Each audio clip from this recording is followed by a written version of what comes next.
천미예수님, 네, 오늘은 연중제 19주간 금요일입니다. 성부와 성자와 성령의 이름으로 아멘.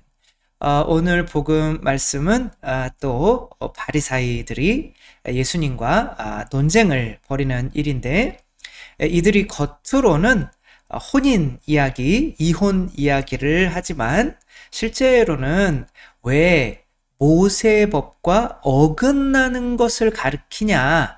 그러니까 하느님의 법, 모세의 법과 어긋나는 것을 가르치면 돌맞아 죽어야 되거든요.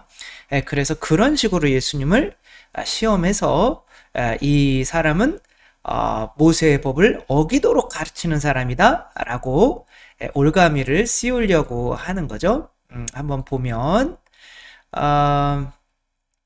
이들이 예수님을 시험하려고 무엇이든지 이유만 있으면 남편이 아내를 버려도 됩니까? 라고 물었죠. 그러니까 이제 예수님은 성경 말씀대로 이렇게 또 설명을 해주시죠. 예수님도. 그래서 창조주께서 처음부터 그들을 남자와 여자로 만드시고 나서 아담과 하와의 이야기를 하는 거죠. 그러므로 남자는 아버지와 어머니를 떠나 아내와 결합하여 둘이 한 몸이 될 거다. 이것은 마치 우리 그리스도와 교회가 머리와 몸이 되는 것처럼 한 몸이 된 거죠. 손가락 이건 잘라도 되는 건 아니지만 그래도 살 수는 있잖아요. 그러나 머리와 목이 잘리면 이제 죽는 거죠. 그렇게 부부는 한 몸으로 결합이 되는 것이 성경에 나와 있는 거죠. 그래서 그들은 이제 둘이 아니라 한 몸이다. 그러므로 하느님께서 맺어주신 것을 사람이 갈라놓아서는 안 된다. 이것이 이제 예수님의 성경 해석법이고, 누구든지 자기들이 가지고 있는 진리에 맞춰서 어떤 것들을 해석하게 돼 있죠. 그래서 이제 각자가 자기가 옳다고 해석을 하면 수백 개, 수천 개, 종파가 나오고, 그래서 서로 사입이라고 싸울 수밖에 없어요. 그래서 우리 카톨릭의 성경은 성령 강림을 받은 이 교회가 해석해 주는 대로 받아들이면 되는 거지, 이것을 개인적으로 해석하는 것을 허락하지 않아요. 왜? 우리 개인이 다 각자의 어떤 성령의 충만함이 다르기 때문에 다 각자 다르게 본인들이 원하는 대로 해석을 할 것이기 때문에 그렇죠. 그래서 예수님께서는 모세는 너희의 마음이 완고하기 때문에 너희가 아내를 버리는 것을 허락하였다. 그러나 처음부터 그렇게 된 것은 아니다 라고 말씀을 하시죠.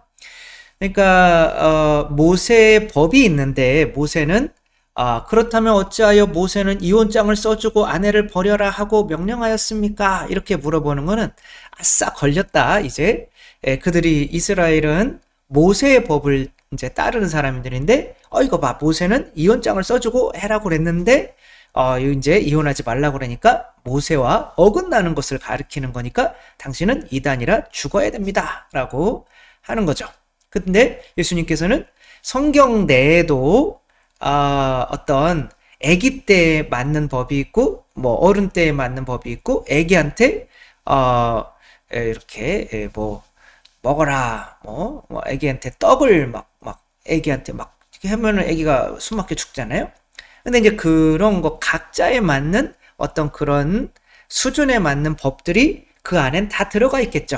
그러나 무조건 떡을 먹어라 라고 하는 이런 법을 아기한테 적용시키면 안 되기 때문에 아기한테는 우유를 먹어라, 이런 법이 있는데, 그것을 내가 영성의 수준이 있는데 어른이 됐을 때도 우유를 먹어야 된다, 그거 가지고 그 법 가지고 살아가려면 이제 애기에 머무는 수밖에 없는 거죠. 엄마가 자꾸 애를 깨우는 거예요. 일어나라, 좀 학교 좀 가라, 학교 가기 싫어요, 막 그래. 엄마가, 야, 너 지금 애가 아니라 넌 지금 교수야, 넌 빨리 가야 애들이 기다리고 있는데. 그러니까 아기 때 생각하며 그런 엄마가 꼭 깨워야만 일어나는, 그리고 깨워야 일어나는 법이 있지만, 이제 또 성인이 되면 자기 스스로 또 아이들을 위해서 갈 줄 알아야 되는 거죠. 그렇게 수준이 있는데 이들은 이제 그런 법만을 고수하는 마음이 완고한 이들이라 할 수 있는 거죠. 그래서 뭐 또 여러 가지 이 어떤 수준에 대해서 이야기해요. 그래서 뭐 가늠하는 건데 그렇게 이혼했다가 다시 결혼하면은 가늠하는 건데 에, 뭐 근데 뭐 그 혼인 무효 소송은 이제 교회 자체가 그 혼인은 원래 조금 온전하지 못했기 때문에 하느님이 맺어줬다고 볼 수가 없다라고 혼인 무효 소송을 교회에서 이렇게 해서 그 혼인이 무효가 되면 이제 다시 할 수는 있는 거지만 아무튼 뭐 그런 그 모든 사람이 이 말을 다 받아들일 수 있는 건 아니다. 허락된 이들만 받아들일 수 있다. 사실 모태에서부터 고자로 태어난 이들도 있고 사람을 못 낳는 형태로 또 사람들 손에 고자가 된 이들도 있으면 뭐 넷이나 이런 거죠. 하늘나라 때문에 스스로 고자가 된 이들도 있다. 이거는 수준이 있다는 거예요. 그래서 뭐 개신교에서 천주교 신부들은 왜 결혼을 해서 아이를 많이 안 낳냐? 성경 말씀에 아이를 많이 낳으라는 그 말씀이 있지 않냐? 그래서 목사님들은 몇 명이나 낳는데요. 그래서 뭐 아주 많이 낳지 않잖아요. 그쵸? 근데 여기에 그 수준에 따라서 우리에게는 하늘나라 때문에 스스로 고자가 된 이들을 지금 우리에게 적용을 시키는 거죠. 그러니까 성경 말씀에는 많은 이런 말씀들이 다 있지만 그 수준에 따라서 그 말씀을 적용시키면서 매일매일 내 상황에 맞춰서 이 갈 길을 찾아야지 어떻게 그 한 가지 말씀이 전체적인 진리라고 이야기를 하며 그거 하나만 가지고 뭐 그거랑 어긋나면 틀렸다라고 하는 것이 바로 잘못된 성경 해석법이죠. 어쩌면 성경을 가지고 자기의 지금 자신을 정당화하기 위해서 사용하는 바리사이 율법학자들의 성경 해석법과 같다고 볼 수가 있는 거죠. 그러면 우리들은 매일매일 나에게 맞는 성경을 말씀을 찾아서 그 말씀을 내 삶의 등불로 이렇게 하고 살아가는지 아니면 집에 성경책에 먼지가 1cm 이상 쌓여 있지만 들춰보지는 않는지 어쩌면 지금 나의 상황에 맞는 것을 보지 않는다면 그것은 바리사이 율법학자들이랑 다를 바가 없는 거죠. 내가 아는 성경 구절 웬만한 거 다 알아. 그거면 충분해. 그렇지만 성경이 그런 게 아니라는 거죠. 시대적인 상황에 따라서 예수님께서 오셨을 때는 구약에 이런 법이 맞지만 이때 그러니까 매일매일 오늘 우리에게 일용할 양식을 주시고 하잖아요. 그럼 오늘이라는 단어가 너무 중요한 거죠. 그러니까 오늘 양식을 먹어야 돼. 오늘 성체는 영하는데 오늘 말씀은 나를 이끌어주는 말씀은 찾지 않는다. 그것은 좀 이상한 거죠. 이런 표지판이 있잖아요, 그렇죠? 우리가 길을 갈 때 이런 막 표지판들이 있는데 다 읽고 가나요? 읽고 가지 않죠. 왜? 이건 내가 가는 목적지랑 상관이 없으니까. 그러니까 내가 가는 목적지랑 상관이 있는 것만 보죠. 성경 말씀도 마찬가지인 거죠. 그때그때 필요한 내가 가는 이 상황 여기에서 필요한 말씀을 찾아서 그래 일로 가야겠다 절로 가야겠다 하는데 지금 내가 가는 방향이 명확하지 않으면 이 말씀들이 이 표지판들이 의미가 없게 되는 거고 바리사이 율법학자들처럼 그냥 그 자리에 머물면서 헤매는 발전이 없는 사람이 되는 건데 혼자만 발전이 없다고 끝나는 거냐? 그게 아니라는 거죠. 이분은 오노다 히로라고 하는 사람이에요. 22살 때 이제 2차 세계대전 때 필리핀 어떤 섬에 이제 한 250명을 이끄는 장교였어요. 젊은 장교로 파견이 돼서 그쪽 뭐 공항을 뭐 활주로를 뭐 폭파하고 뭐 이런 근데 여기에 이제 파견될 때 사단장이 너희들은 절대로 항복해서도 안 되고 활복 자살 뭐 이런 거 있잖아요. 그런 거 해서도 안 된다. 옥쇠라고 하는데 아무튼 그런 걸 해서도 안 된다. 끝까지 야자나무를 먹으면서도 살아남으면서 계속 싸워야 된다. 그래서 전쟁이 끝나고도 22세 때 이렇게 파견이 돼서 이제 23세 때인가? 아무튼 1년 뒤에 전쟁이 끝났는데, 그러고도, 29년, 거의 30년을 혼자 그 섬에서 전투를 치르면서, 이렇게, 전쟁이 끝난 것을, 믿지 않고, 그렇게 하다가 52세 때 이렇게 결국에는 투항하게 된 거죠. 그래서 일본에서는 어마어마한 애국자죠. 그때 사무라이 정신, 어떤 뭐 미국의 패배를 해가지고 그런 패배 의식이 팽배할 때 이렇게 끝까지 살아남은 사무라이 정신을 지킨 이 사람을 이제 국가의 영웅으로 받아들이면서 이제 막 받아들였었죠. 그러나 이게 그렇게 보기 만큼 그렇게 아름다운 이야기인가? 그렇지 않죠. 이 사람은 자기가 거기서 살아남기 위해서 전쟁이 끝났는데도 필리핀 사람 민간인들을 포함해서 필리핀 사람 30명을 죽였고 100여 명에게 상처를 입혔습니다. 왜? 자기가 가서 약탈을 하고 먹고 살아야 되니까. 그리고 많은 방화를 저지르고 계속 자기는 그 민간인들을 대상으로 싸움을 벌이고 있었던 거죠.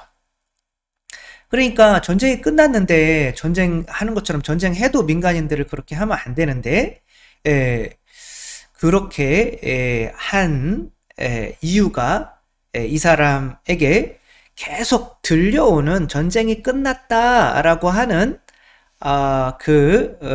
말을 믿지 않았기 때문인 거죠. 이 사람이 한 250명 정도가 있었는데 이제 그때 상황이 전쟁이 좀 기울어져 가는 거죠. 그러니까 미국이 더 세지니까 연합군이 더 세지니까 이제 그 활주로를 이제 폭파하는 그런 명령을 받았는데 다른 사람들은 거기 가지 맙시다. 이렇게 아직은 위험하니까 지금 우리가 저 가고 있는 것 같은데 지원군이 올 때까지는. 근데 이 사람은 안 된다. 출동 해가지고 거기에서 200여 명이 죽습니다. 이 사람의 판단, 그 지휘자의 판단 때문에 200여 명이 죽어요. 그리고 이제 전쟁이 끝나고 이제 바로 이제 끝나고 그 삐라라고 하죠. 전단지를 이제 살포를 해서 전쟁이 끝났다고 해가지고 그거를 이제 믿고 또 40여 명 정도가 투항을 하고, 근데 이 사람이랑 남은 또 한 7, 8명 중에 또 3명이 또 이 사람한테 도망가다가 과일을 잘못 먹고 3명이 다 쌍둥이 형제, 새 쌍둥이 형제가 죽고, 그리고 또 이 사람이랑 마지막 남아있던 2명이 또 이 사람들이 항상 뭐 하고 다녀? 먹고 살아야 되니까 이 약탈하고 민간인들 죽이고 범죄를 저지르며 하고 있으니까 필리핀 정부에서 이것들은 전쟁이 끝났는데 뭐 하고 있는 거예요? 그러면 군인들을 보내서 싸우다가 저 나머지 2명도 죽고. 과연 영웅일까요? 근데 이 사람은 왜 이런 어떤 말을 듣지 않은 걸까요? 이 사람들은 그냥 약탈자였고 사람도 죽였고 또 내가 군인 장교로서 잘못된 어떤 판단 때문에 수백 명의 군인이 죽었고 하면 이 사람 심정으로서는 전쟁이 끝났으면 좋겠을까요? 안 끝났으면 좋겠을까요? 끝나면 그 모든 것에 대한 심판을 내가 받잖아요.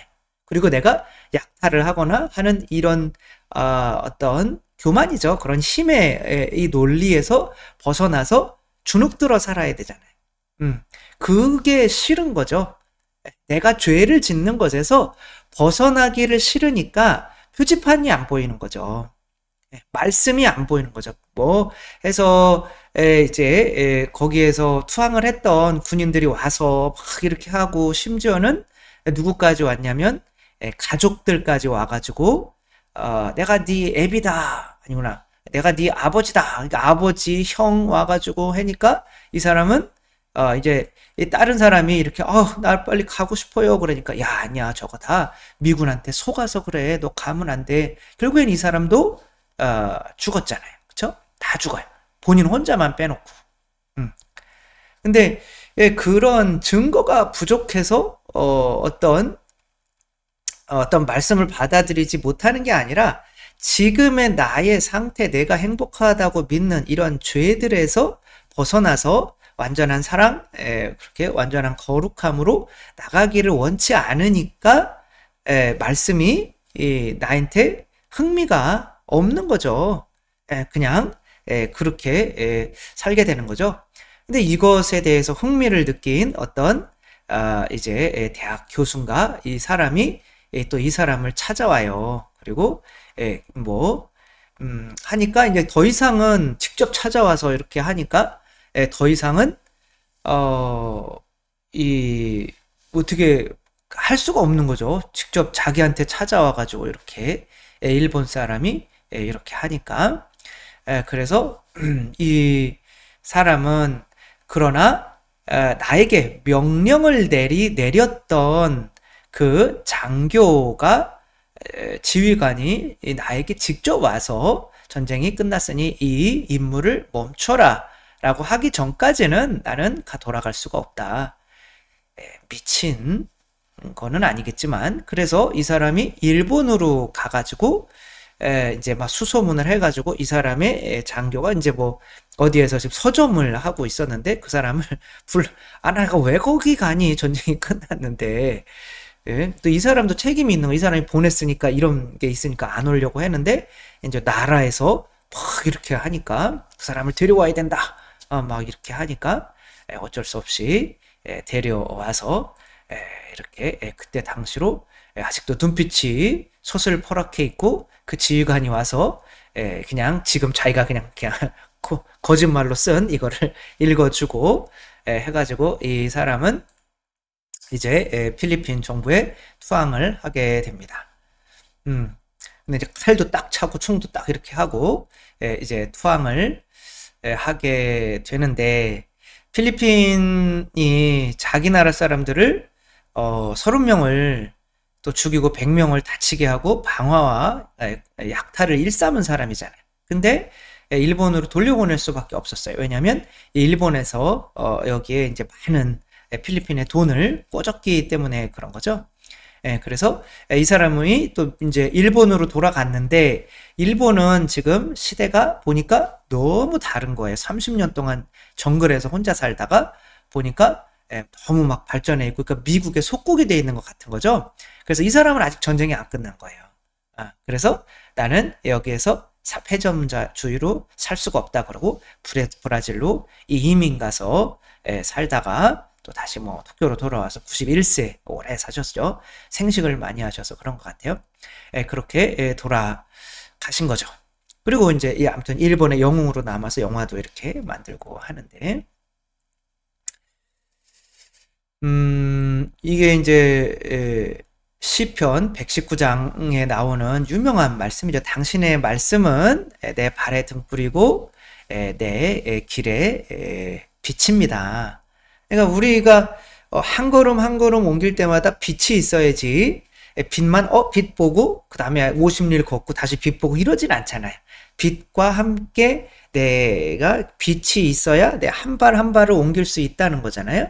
그러니까 하루하루 나에게 어떤 말씀이 주어지지 않고 말씀을 읽지 않고 그 말씀대로 살아가려고 하지 않는다면 그리고 은총은 얻는데 막 성체는 매일 성체를 얻는데 강론은 너무 길다고 좀 그만 좀 하라고 물론 짧게 하긴 해야겠지만 거기 안에서 또 주님께서 나에게 해주시는 말씀이 있을 거 아니에요.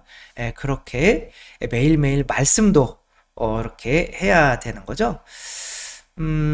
뭐 저는 하느님이셔 사람이신 그리스도의 시를 그래도 여기서 멈추지 않으려고 교사 이제 했지만 신앙학교 주일학교 교사를 했지만 뭔가 그 성경만으로는 부족한 것 같은 거예요. 그래서 성경을 어쩌면 더 잘 이해하게 할 수 있는 책을 찾다가 그 다음에 하느님이셔 사람이신 그리스도의 시를 찾아서 거기에서 아주 뭐 성경에 또 뭐 나오지 않는 그러나 뭐 성경 그 전체적인 내용 가운데 있는 거죠. 그런 말씀들을 통해서 하루하루 이렇게 변화가 됐던 것 같아요. 그래서 이제 사제까지 된 거죠. 사제가 될 생각은 전혀 없었지만 우리의 목적은 뭐 사제가 되는 게 아니라 성인이 되는 거죠.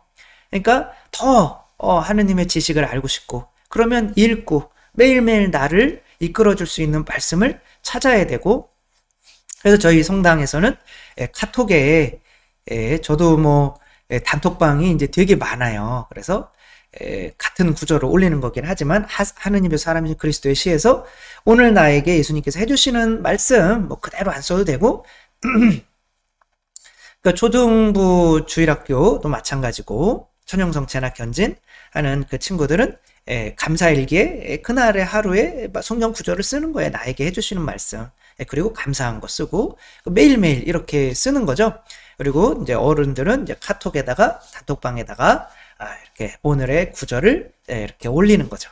그 하루의 그 말씀 그것이 내 삶을 뭐 이렇게 한 지 거의 1년이 돼 가는데 저희 사목회는 아직도 정말 잘하고 계시고 다른 많은 단체들도 그렇게 잘 해나가는 데도 있고 왜 우리가 이거를 새로운 거를 또 자꾸 해야 되냐 우리가 이미 다 알고 있는데 그러는 분들도 있고 그러나 우리가 매일매일 말씀을 내 발의 등불로 삼고 있지 않다면 어쩌면 우리가 진짜 지금 목적지에 도달한 것처럼 이렇게 살아가는 걸 수도 있다. 우리의 목적지는 하느님처럼 그리스도처럼 완전해지는 거기 때문에 아버지가 완전하신 것처럼 너희도 완전해져라. 거기까지는 우리를 이끌어줄 표지판을 계속 봐야 되는 거죠. 그것이 성경이 우리에게 해주는 역할인 거죠.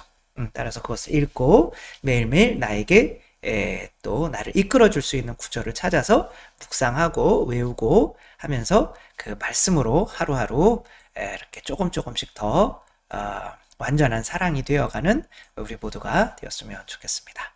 주님께서 여러분과 함께 전능하신 천주 성부와 성자와 성령께서는 여기 모인 모든 이에게 축복을 내리시어 길이 머물게 하소서. 주님과 함께 가서 복음을 전합시다. 하느님 감사합니다. 성부와 성자와 성령의 이름으로 아멘. 감사합니다. 사랑합니다.